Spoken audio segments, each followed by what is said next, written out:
எம்ஜிஆர் காலத்தில் கேரவன் இல்லைங்கிறத விட அவர் என்றைக்குமே மக்களிடமிருந்து அந்நியப்படவில்லை. நான் கேரவனை சொல்ல வரல, அவருடைய வேர்வை நாத்தத்தோடு நீங்கள் நில்லுங்கிறேன். அழுக்கு சட்டையோடு நில்லுங்க, தலைக்கு எண்ணெய் இல்லாதவனோடு நில்லுங்க. அண்ணா சொல்லுவார், we are representative man of street. நாங்களெல்லாம் தெருவோரத்து மக்களுடைய பிரதிநிதிகள். அவன் தாயா ஓட்டு போடுறான். நீங்கள் காங்கிரஸ்கார அரசியல் பெரிய பண்ணையார் அரசியல், கதர் சட்டை கதர் வேட்டி ஆளு அம்பு பட பட்டாளம் அங்கிருந்து உடைத்து எடுத்து அண்ணா எங்கே கொண்டு வந்தார்? ரோட்டில் படுத்து கிடந்தவங்க கொண்டு அரசியல் கொண்டு சேர்த்துனார். எம்ஜிஆர் அதை உடைத்து கொண்டு எங்கே வந்தார்? நேராக சேரி கொண்டு போயிட்டார். எம்ஜிஆர் சில பூரா சேரியில் தான் இருக்கு. அப்போ இதுதாங்க அரசியல். எம்ஜிஆர் உயிரோடு இருந்தது தான் இன்னைக்கு வரைக்கும் அவர் தான் முதலமைச்சர்.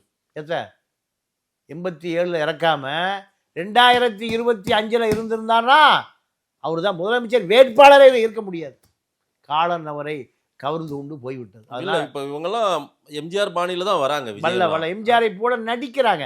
எம்ஜிஆர் நிஜ வாழ்க்கையில் நடிக்கல, சினிமாவில் மட்டும்தான் நடித்தார். இவர்கள் எங்கே நடிக்கிறாங்க?